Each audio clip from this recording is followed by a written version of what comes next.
Talking with the experts. It's an interesting question.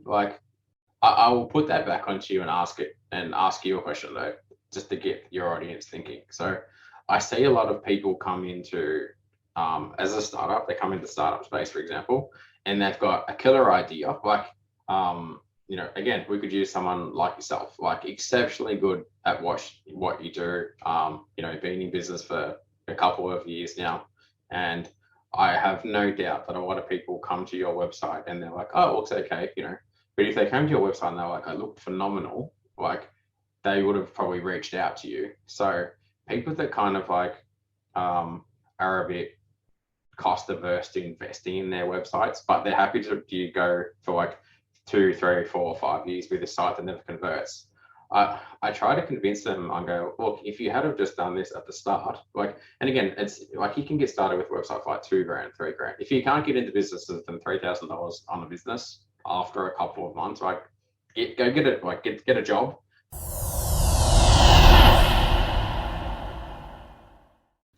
Talking with the experts. Hello and welcome to Talking with the Experts. My name's Rose Davidson from rosedavidson.com. And Talking with the Experts is about all things business by business owners for business owners.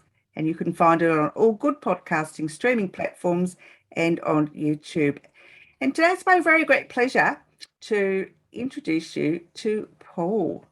Paul is the CEO, founder, owner of Insightful. And Insightful is a digital marketing company.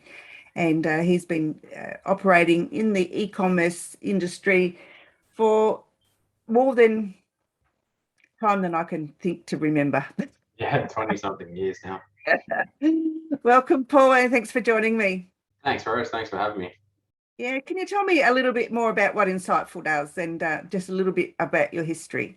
Yeah, sure. So Insightful is a full service marketing agency. So we specialize in things like Google AdWords and search engine optimization, content marketing, and website development builds as well. So we work with all kinds of clients from like local business owners to 8-figure business owners right across Australia.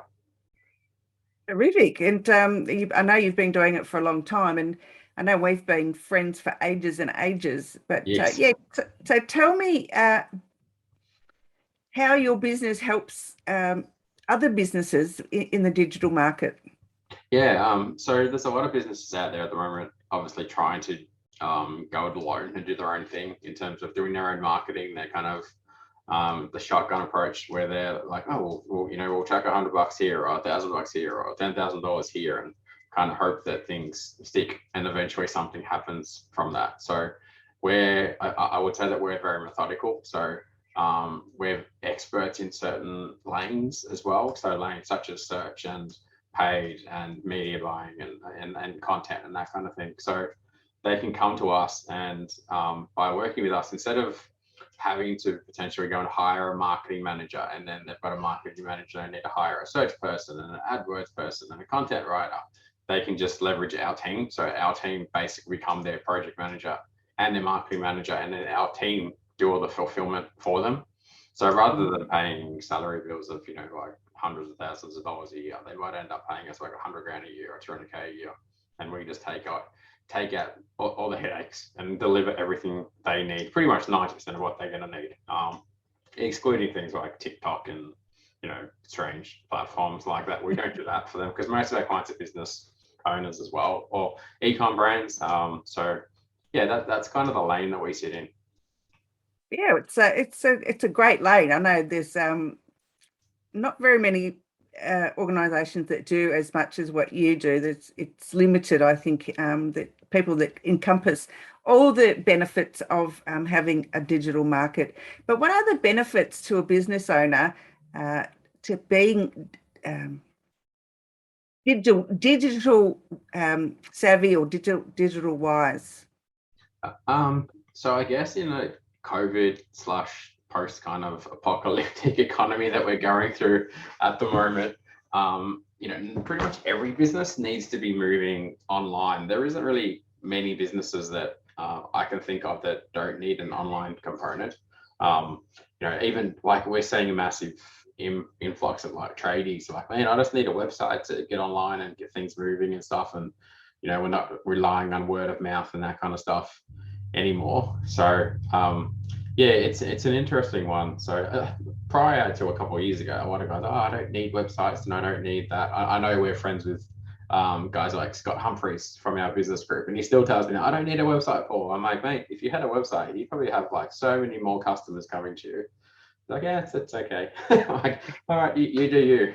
So, but I don't know, you're constantly having a go at your website and trying to improve it and stuff, and that's really good. But like I said, I have those conversations with all business owners. They're like, I've got a website, it doesn't work for me. I said, well, mate, a website is kind of like a garden. You build it and then you constantly need to keep pruning it and then watering it and developing it. And a lot of business owners are catching on more to that kind of concept than what I've found previously, which is good finally. So it's just kind of taking some people a bit of time to reach that point. Yeah, I think a lot of business owners have been told that website sites aren't an essential part of their business, but since COVID's hit, it's really important that you have a digital presence, because if you don't, people don't know where to find you, because it's not like you can just go to a networking event anymore and just hand out your business card. So even having a digital business card is really a great step forward for your business. And I guess for people who are just starting out, I know websites can be expensive if you hire someone outside of your organization to do that. So how can startups minimize the cost of a digital presence? It's an interesting question. Like, I will put that back onto you and ask you a question though, just to get your audience thinking. So I see a lot of people come into as a startup, they come into startup space, for example, and they've got a killer idea. Like, again, we could use someone like yourself, like exceptionally good at what you do, been in business for a couple of years now. And I have no doubt that a lot of people come to your website and they're like, oh, it looks okay, but if they came to your website and they're like, I look phenomenal, like they would have probably reached out to you. So people that kind of like are a bit cost averse to investing in their websites, but they're happy to go for like 2, 3, 4, 5 years with a site that never converts.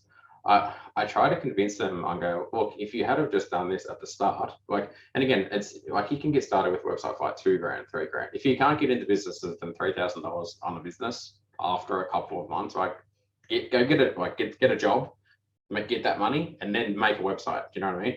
You can't. It's not a place that you should be like scrimping on. So for startups and stuff, like, and there's a real gap in the market with startups. So there's half the startup market come along and go, hey, we want to chuck like $5,000 to $50,000 on our website, and there's the other startups that don't want to spend 10 cents, but they're going to waste 3 or 4 or 5 years of their life trying to get their business off the ground with this poor website. So I think it's very important to consider that. So it's like, basically my advice to answer your question is like, however you can scrap together that money, make it happen, and then go and work with someone that you trust and is going to do a good job for you cheap, because you can get a good site done cheap. Like we do cheap sites, occasionally if I find a business owner, I'm like, you know what, I know they don't have much money, but they're a good operator and I can see massive potential. And, once they're successful down the line, they're going to become a client. So there's plenty of, not just trying to, put myself out there, but there's plenty of people out there like me that happy to help people out. So, I'm not sure if that answered your question.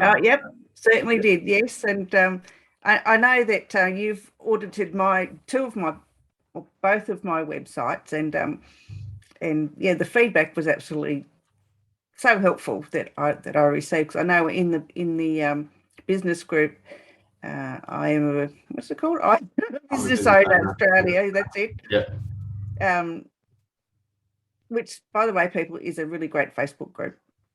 You're a moderator you're a moderator in it as well. I'm a moderator, yes. Yeah. And like 10,000 other people in there as well that you can. And especially Paul offers free audits on people's websites, and so I jump in all the time. Make sure he comes and looks at mine. Every time I do that, I'm like, there's Rose again. She's been making changes. It's good.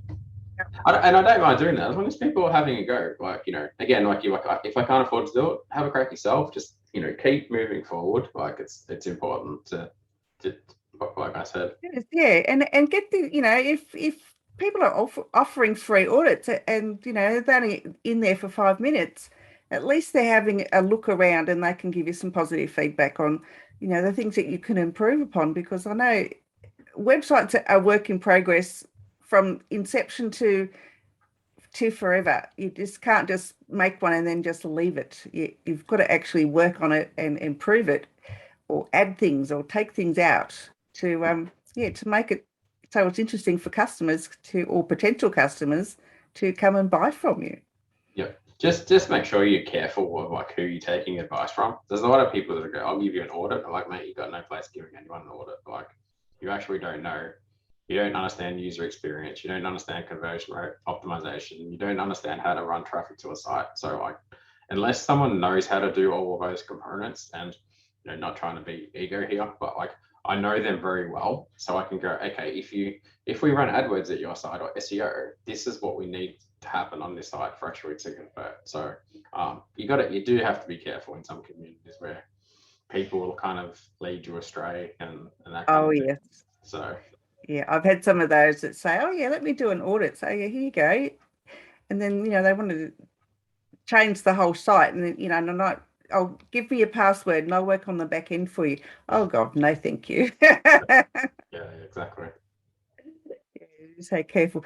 I guess, Paul, explain something of people that aren't really tech savvy and don't know about digital marketing and all that sort of thing. So in your digital marketing services that you offer, other than the SEO, how can that help people grow their business? Okay. So if we use, for example, tell me about your audience. What kind of people listen? And I'll use them as an example. Like, is it? Well, it's business owners everywhere, like yourself. Any particular? No, from all niches. From all niches. It's the audience is business owners in all niches. It doesn't really matter. It's not targeted towards any single one. Yeah. So let's assume that we're talking to a global service business. Could be a tradie or a window washer or a Sparky or something along those, or a gardener or whatever. Digital marketing, the way that you want to utilize it in your business is quite simple. The first thing that you want to figure out is, what are you prepared to pay to acquire a customer? So as an example, right, like I'm in the process of going to renovate my backyard, and I've got lots of mates. I could pay for it and just go, pay someone 20, 30K, whatever, and get them to do it, or I'll do it myself. But assuming that a landscape is going to charge like 20 grand to do that job, then he knows right off the top of the the bat, he's like, well, I'm prepared to pay like $2,000 because that's going to generate me $20,000. So, now where is the best use of my money to generate those inquiries? So as an example, he could go, all right, we're going to start using Google AdWords. So I'm just to watch assume we're in we live in Essendon. So they go, okay, according to data, it's going to cost me $2 per click to get a click from Google to my website, and I'm prepared to spend like $2,000 to get those clicks to convert into a sale. So that means as long as I'm converting like one in like every 200 or so, then that's profitable to me. And then the other thing you got to think about is, if that person then refers you on to 10 of their mates, so you've spent like $2 grand to acquire like tons of like thousands and thousands of dollars, like whatever that works out, $200,000 worth of work, then that's how you can really utilize digital to scale your business rapidly. And it's the same with small businesses. That might be like, okay, I'm an osteo. My first visit, I'm happy to break even. I'm going to charge them $70, but I know that, so that means I'll get a click for $1, $2. I'll get 40 clicks. There's $80. So I might potentially lose $10 on the first visit. But so that's how you're using digital. But that person's going to come back once a month. And let's just assume they're paying $100 for the next 11 months. Then you're making $1,100. So you've acquired the customer for $70, and you're making all this money over that year and next year and the next year. And then you're acquiring their friends and their family as well. So I don't think a lot of people really factor that in when they do their marketing about like, they're kind of like, oh, I need to break even straight away. I'm like, no, you don't, because it's like whoever can spend the most to acquire a customer, keep the customer, and increase the maximum amount of money that they get out of that customer is gonna like crush business. So it's like, to give you an example, with my previous business that I sold, Warcom, we would often run sales where we would go and sell HDMI networking cables, the cable that you hook up to your monitor and TV. And we'd buy them for like $5 and we'd sell them for $4 and we'd do free shipping. Shipping was costing us like $3 or something. So every order I did, I was losing like $3 or $4. But the next week we would email those, 1,000 people that we've lost a couple of grand, whatever it is. They'd all come back and they'd buy a monitor and a printer and blah, blah, blah, blah. So it's costing me that to acquire, potentially make like 100 grand of revenue out of that next email to them. So that's really how you need to look at digital. So even again, using a business like yours, you're like, okay, well, I provide virtual executive assistant services or something along those lines, or I can help people do webinars and stuff. I mean, you can give me some more examples of what you do. I know you do similar stuff like that, but it might be, you might charge $2,000. So you go, you know what? I'm happy to spend like $500 to acquire that customer, because it means that I'm not sitting in Facebook groups all day long, waiting for someone to post. And then, 3 weeks pass and I haven't got anything. Whereas you can go straight to AdWords, turn it on straight away. Tomorrow you've got a customer, spent $500 to make $1,500. And if you can do that all day long, then all you do is take yourself out of the equation, build a team, and you go, okay, well, I'm going to pay my team $500 to do that task. So it costs me $500. I pay someone $500. I do nothing, and I make $1,000. You go, cool. Just keep coming. Let that flood through. You know what I mean? Yeah, it's a process that a lot of people don't understand, and I take that on board, because unless it's really explained, really basically to somebody who is not tech savvy or doesn't know, about AdWords or Facebook ads or anything like that, they don't know how it works, and so they shy away from it, and a lot of times think it's too expensive to implement. But they don't realise the return on their investment in the long run. They're always looking at the short-term benefits, I think, rather than the long-term. Yeah. Most people are very funny. They look at money and they go like, oh, it's a waste of money to do this because it may not work or it may work or whatever. But either way, it's too expensive. But they put like no value on their time. I'm like, mate, you're like 50 years old. You might only need to live another 10 years, 20 years or something. I'm talking to generally people. Like I spoke to a guy yesterday and I said this to him, like, you might only be around another 10 years. Like, make your money now rather than like wasting your time for the next 10 years. And like, next 2 years, you could have 100 grand, 200 grand, 300 grand in the bank, and you go, don't need to work now. Going to go spend my time with my grandkids. So it's like, I think a lot of people need to look at that as well. So it's sure, okay, I might do it and it might not work, or I might do it and it might crush it, or I might do it and it might be in the middle, in which case I keep changing what I'm doing till it works. But time wastage is so important. Like, so it's just something to keep in mind for all business owners, especially coming back to my point before. Like, so again, like a tradie comes to us and they're like, I'm really, really good at what I do. I've got a really, really good team. I've got really, really good pricing. I just need more customers. And there's two mindsets. They'll either go, I'm just going to wait for word of mouth and try and figure it out, and I'm going to suffer and struggle and battle for the next 3, 4, 5 years, versus the other guy that kind of comes along and goes, you know what, let's try it. I'm committed to this. Let's smash it. And then they become successful. They have more kids. They have bigger houses. They have fancy cars. And I'm like, cool. Because they committed to it as well. So, and they bought time, they bought speed by using digital marketing. Because to come back to your question, digital marketing, the customers are there waiting.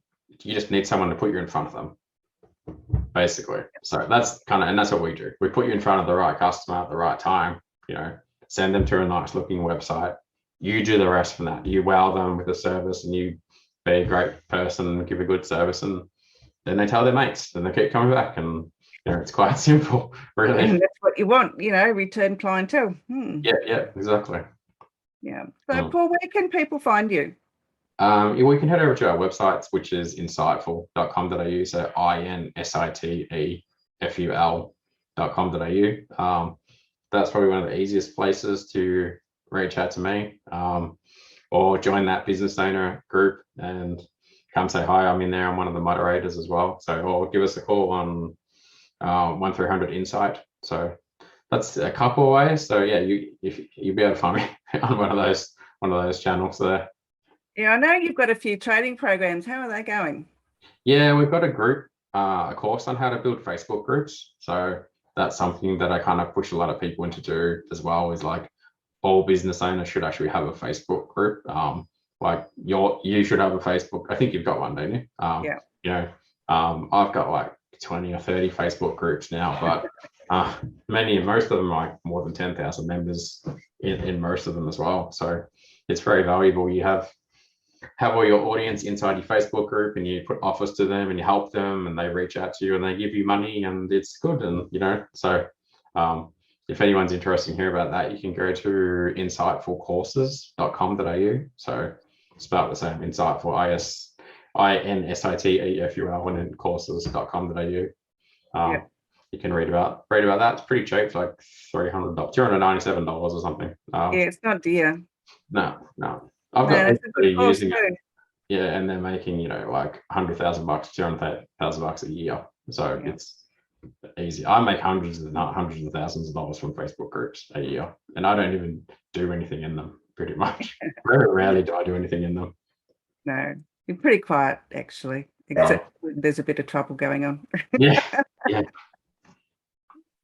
I have done Paul's courses. I was fortunate enough to be able to do the beta courses before he actually launched them, and they're really great courses, I must say. They're full of information, and the videos aren't overly long, so you're not sitting there bored shitless. So yeah, and so it's quite good. You and Tim did a good job. Yeah, that's good. I think it's less than 2 hours. It's literally me and Tim sitting on my couch just talking. What would you do here? Absolutely. Yeah, simple. Yeah, so it's really good. You can get up and running and have like a Facebook group running in like a couple. You can watch it in the morning, and you can be flying in the afternoon with it. So absolutely, yeah, it doesn't take very long to get through. No. I guess, Paul, any last words of wisdom for our listeners and viewers today? Well, last words of wisdom depends who I'm speaking to, really. Just like, I guess, like I said, especially the website stuff, like just don't waste your time, like waiting for stuff to happen. Go in and do it properly, get it moving, like get the results happening now. Do it for yourself, do it for your family and your team, and that's really important. And again, digital is not complicated. Just go and find someone who's actually very good at what they do. And when you find someone that you think is very good at what they do, go and ask to speak to their customers. So, go, hey, can I speak to like 3 or 4 of your clients that like you, Paul? And then go with them. There's so many dodgy people, dodgy guys in Facebook groups and stuff that are like, hey, we're Australia's best agency and we're the best blah, blah, blah. Like, no, actually go and speak to their customers, and you'll have a much better experience. So yeah, I hope that helps. Gives you some good insight of how to get started. Yeah, thanks so much, Paul, for joining me today. It's been a terrific conversation. Thanks for having me, Rose. I appreciate your time.